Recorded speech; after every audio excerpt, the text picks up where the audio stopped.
Greetings, ladies and gentlemen, and welcome to this latest edition of Tales from Outer Space. Hope you enjoy. Story number 1, Archaeology, written by evil little weird guy. Archaeology is what you call it, but tomb robbing is a more apt term. Every few years a new ruin is detected, typically just fragments of a ship or station, nothing much of true value remaining.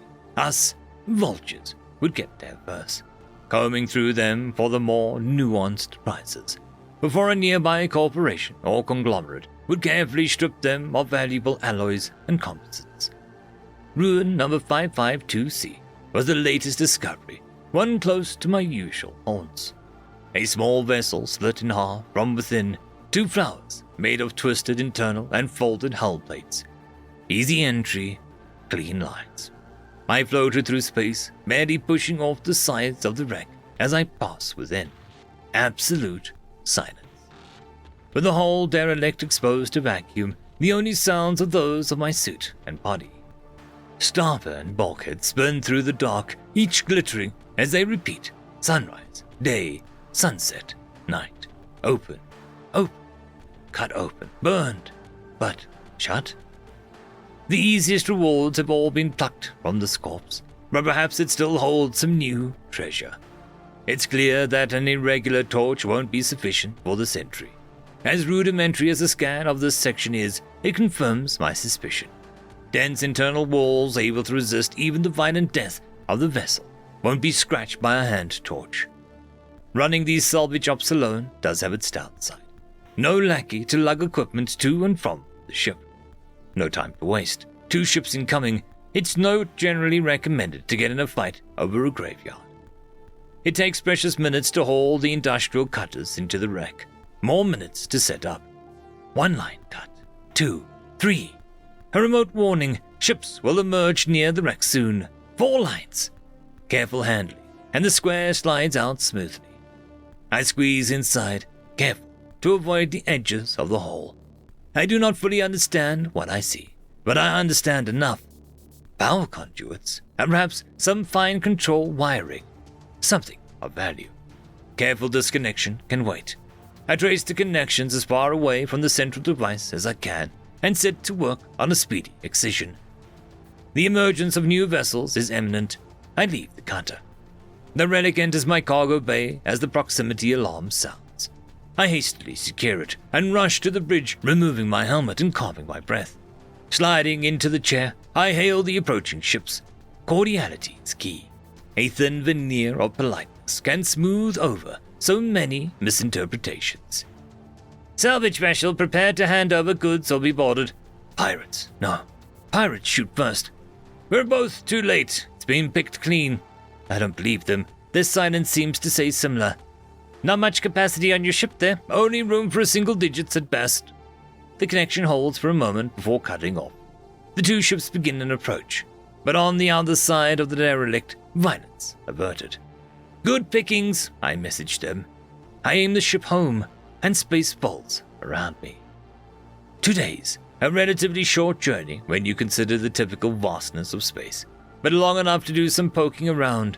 I'd be a lousy archaeologist if I didn't bother to hypothesize on my finds. This one looks particularly promising. A smooth, dark cube with 2 points oriented vertically. Connections sprout from 6 remaining vertices. Cabling folded down in neat lines along a small pedestal. Impossibly fine markings adorn every side. I had 2 days to see if I had found something exceptional. Of course, the discovery process of these relics was difficult. Supplying power was hard even when the lines were obvious. Early discoveries had a fairly high chance of exploding, as we didn't know how to connect them properly. Thankfully, those days had passed, and we had learned enough to successfully salvage electronics more often than not. Some cables bore markings indicating power, some indicating information. This I could do. Start small, move up. Connect something unlikely to cause an overload first. Okay, system power on. Okay, minimal power requirements met. Morning, power feedback non-functional. Okay, interface manager. Morning, external connections not responding. Okay, maintenance interface enabled. Warning, insufficient power for interface. Okay, neural test complete. Blah, blah, blah. Personality loaded.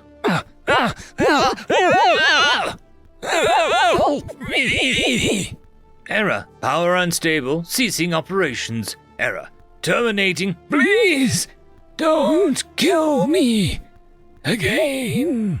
Program. End of story. Story number 2. Foeman, written by Rosie013. The slight change in the scent meant another fool had ventured into his home. Feyclaw didn't mind. It had been a little while since he had last killed something, and his belly ached with the need to eat. The stranger simply meant that he didn't have to go out of his cave into the falling snows to find food. Another younger, meeker self might have almost thanked the stranger for the convenience before killing him. But the Feyclaw was gone, lost beneath the weight of hundreds of battles and even more slain foes. In fact, he had become so powerful in might that the home clan put aside their differences to band together and throw him out. They too were fools. They knew nothing of glory without him.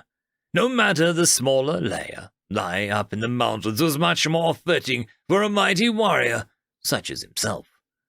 Now he was a mighty warrior hermit, even if he was maybe a little colder all year round. Smug with self-confidence, he maneuvered in the gloom of his home to observe the intruder as he stumbled around clumsily, flicking torch in hand. Clearly, the stranger hadn't seen him, or he would have already fled in awe at the sight of the Feyclaw's well-scarred and muscle-toned form. The intruder was a human, a lanky sneak thief crawling about in the dark leathers. Damn pests! He must have come for his horde. Humans love golden hordes, not so much silver hordes, though. Strange creatures, but more importantly, delicious. It was tempting just to charge in right there, sate his space hunger on the full, still warm flesh, but no! There was a proper way to do these things, to make sure the foeman was as satisfying as his bloodlust, as his belly. Ropes of drool puddled on the floor as Feyclaw turned away, seeking his hoard stash and the prized weapon he kept there. It would not be right to leave it unbloodied, especially since this foe went to the effort to seek him out. He had time to saunter. Humans had such weak dark vision that he would be stumbling about in the cave for a few minutes yet. Back straight and tall as he could manage, Feyclaw lightly tapped his chosen weapon against the cave floor as he strut into the foolish human's tiny pool of torchlight. The intruder's jaw dropped, stunned at the most magnificent being it had probably ever witnessed, or ever would. Armor covered his muscular body thick enough to stop the mightiest of blades. What wasn't covered displayed layer upon layer of scars worthy of any dozen lesser warlords on his green-tinged hide. A noble and proud face held piercing intelligence, red eyes, and a smile full of teeth that would put a shark to shame. Strong hands that ended in mighty claws, gripping a large wrought weapon of encrusted, studded beauty. Sometimes Feyclaw regretted that he didn't own a mirror, but the look of the stupid human's face before he died would suffice for now. And with that, he let out a roaring war cry that marked him as one of the true terrors of the land and charged into battle. Renegade the thief braced himself for the onslaught that was sure to follow. But none came. The first goblin had monumentally surprised him, but was easily dispatched with a knife to the throat before it could land its comically oversized spike club. The real danger came from the fact that they were rarely alone, but this one seemed to be an exception. Calming enough from the adrenaline rush, enough to lower his eyes from the dark surroundings of the cabin to examine the corpse, Ren could see that it was a particularly large and old specimen of its kind. Its twisted, ugly body was wizened and covered in scrap armor, typical of goblin kind everywhere, tall for a goblin, but not big enough for a hobgoblin. Odd for it to be alone. At least it made this particular quest easy to complete. He knew he wouldn't be able to take on bigger jobs without having found a party of his own just yet. Carefully, he picked out a large key he had retrieved from a pile of broken weapons and brass scraps that the greenskin had collected in a pile at the back of his lair, and disappeared back into the falling snow without a trace. End of story. I would quickly like to thank our Tier 5 patrons and channel members: Casper Arnholt, Cam Maxwell, it's difficult to pronounce, Lord Arishakal, Dragzoon, WRE, and Arcadian. Thank you very much.